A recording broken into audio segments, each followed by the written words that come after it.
All right, guys, we have a really great lineup for you tonight. Our first girl, her name is Ashley Bowen Murphy, and she is so excited to perform. She's a doctoral candidate at American Studies at Brown University here for the summer.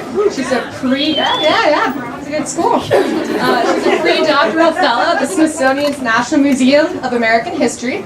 Her research, because we liked hearing about what people like to research, focuses on the intersection of culture, medicine, trauma, and the 19th century, because that's very relevant.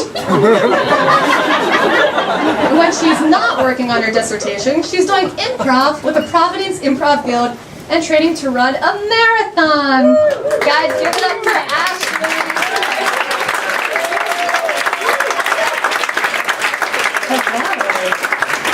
Tell which line of that bio I did not copy and paste. One that I usually do. So yeah, I'm a medical historian, so I'm different than all of you. And I'm also different than all the historians.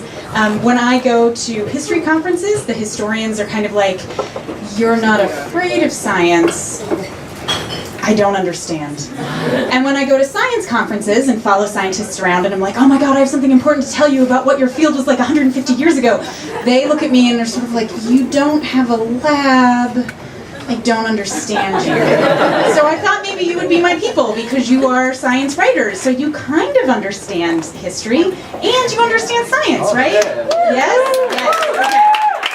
So, like I said, I'm a medical historian. It's basically the least helpful medical degree you could ever have, right? So I told my mom, I'm gonna become a doctor, and she said, of what? And I said, of medical history, and she said, not what I hoped for you.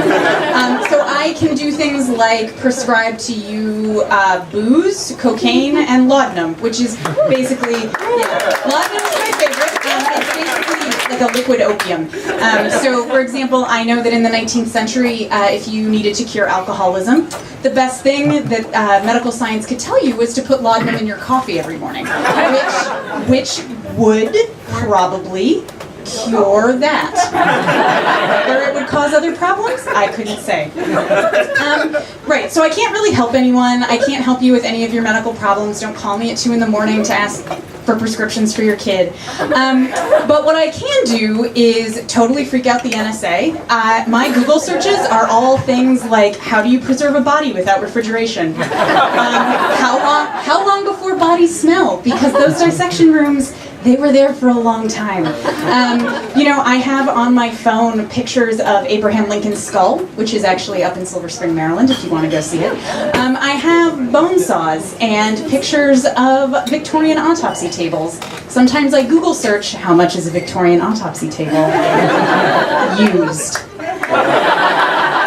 Yeah, so I'm on a list. I'm absolutely on a list at the NSA. I haven't gotten any phone calls yet because they're like, oh, these are really inefficient things. So what I'm going to do, so that's what I do, right? So what I thought I would tell you is why I follow scientists around at their conferences, because you all need me. You think that you don't because I don't have a lab and I don't use Erlenmeyer flasks, but you need me. So the story I like to tell is about the eye chart. I see a lot of glasses. You've all looked at eye charts, right? Big giant E. Does anybody know where they came from? Like, they were invented, right? These didn't just appear, right? Somebody made them up. So the man who made them up is a man named Herman Snelling. He made them up in 1862. And 20/20 vision is he just decided that was going to be the standard. He didn't identify 20/20 vision and then come up with the tool to evaluate it. He came up with the tool and then said, well, if you can read that line, like, that's fine, you have good vision. And now that's how we decide if people can go to space. Right? Can you be a cop?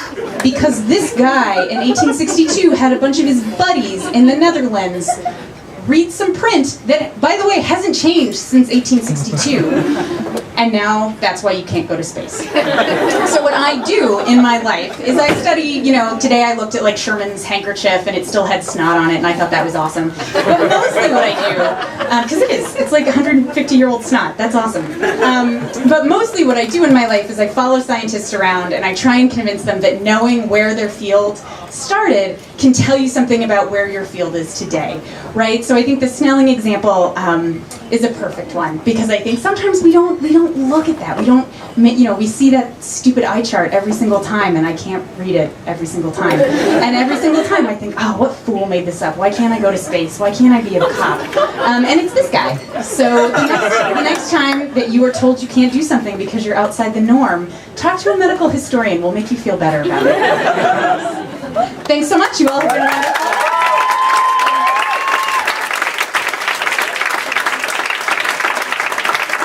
Guys, give it up for Ashley one more time.